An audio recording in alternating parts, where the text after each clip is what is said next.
Hey guys.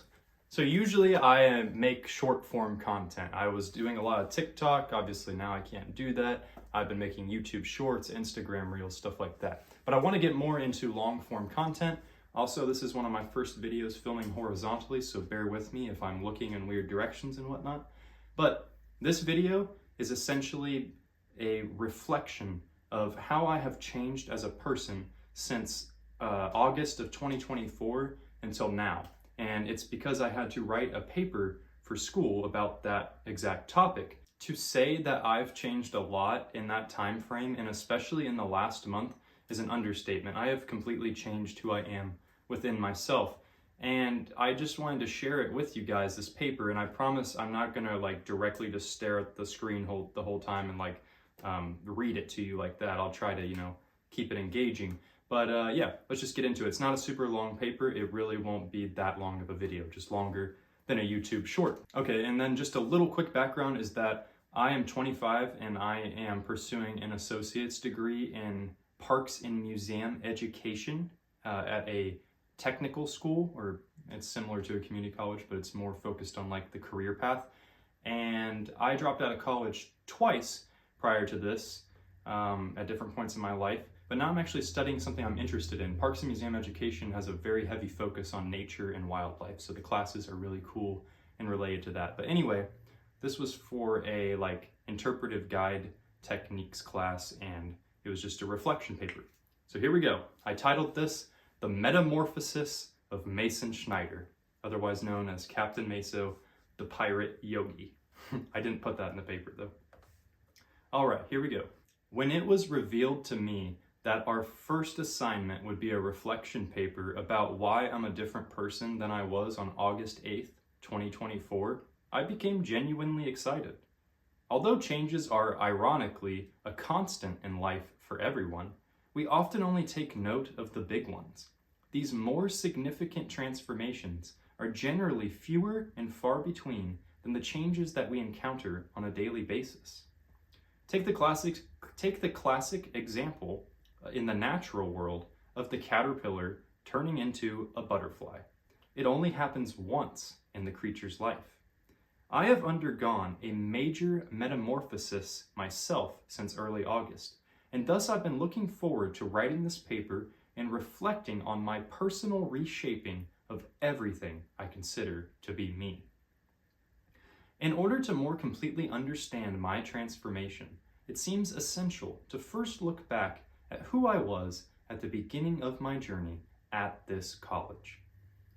I recall my eagerness and enthusiasm of embarking on a new path when the day had finally arrived for me to move into my new apartment.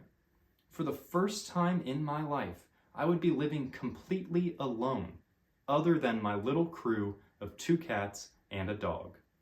Prior to this, my closest experience of living independently was when I shared an apartment with a girlfriend in a city for a couple years before we parted ways. Truly, this was going to be an entirely new experience for me to have a place totally to myself. I not only had the freedom this offered to look forward to, but I was also excited to be studying in a program where the classes were of sincere interest to me. I felt powerful, and I felt like someone new. Yet, at that time, I had not realized the importance of 2 essential aspects in life. One can be summarized in the proverb generally attributed to Voltaire, then made popular by Uncle Ben in the Spider-Man universe. With great power comes great responsibility. The other element is well represented in a quote from Sadhguru Yogi Vasudev, an Indian mystic and guru. Once you let your past decide how you experience the present, you have destroyed your future. Even though I was in a new place, doing new things, I had not changed who I was as a person. I was still acting out of the negative components of my past, the not so great person who was involved in the wrong types of things.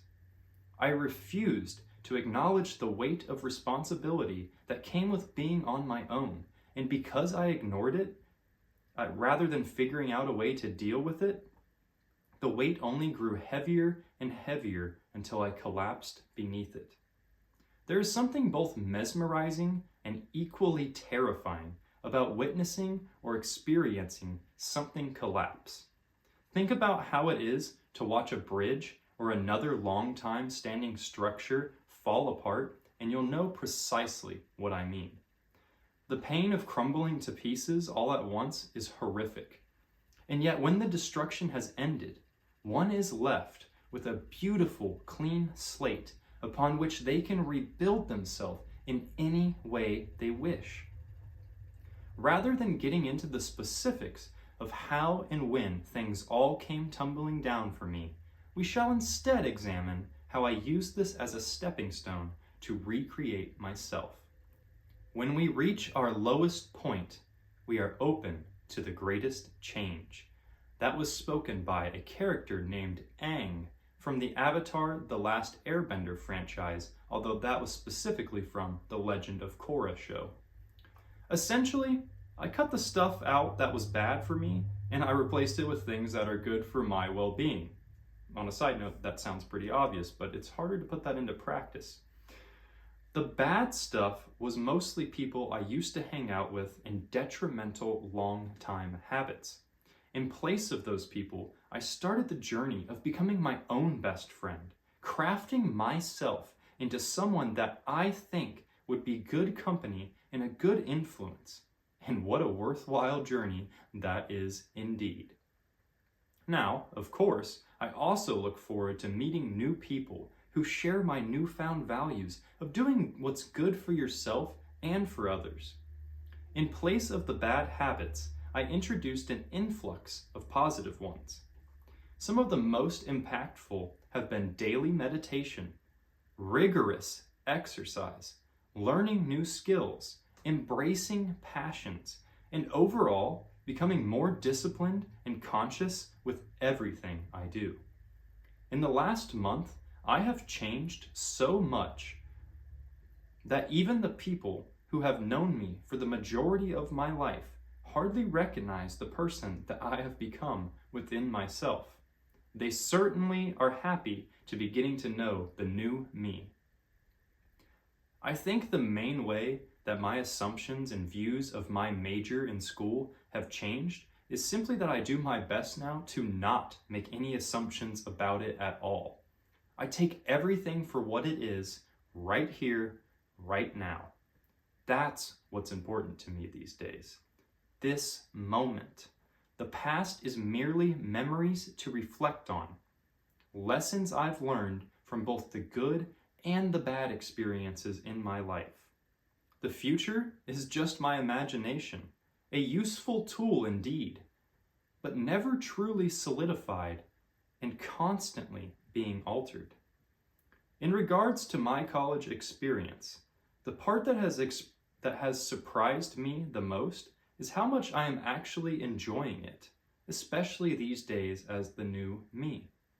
My motivation is living life to the fullest. It's doing whatever I need to do in each moment to align the next one closer to that future I imagine for myself and my little crew, which, surprise, surprise, is getting a sailboat and traveling around the world, learning from and sharing my knowledge with all those that I encounter. I'll leave you with something that I've been saying to myself a lot recently.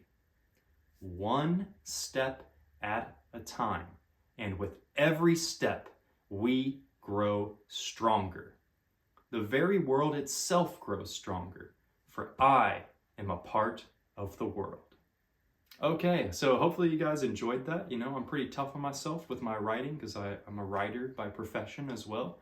But I was pretty happy with this, and I just hope that maybe it inspires you to reflect a bit on how you've changed in the last, however many months between August and January is. I'm not going to do that in my head real quick. But yeah, if you guys enjoyed this, feel free to check out my other videos. I look forward to making more long-form content, and just know that you have the ability to make a change in your life. In fact, you're the one who has to make the change. Other people can help you, but they can't really help you if you're not going to help yourself.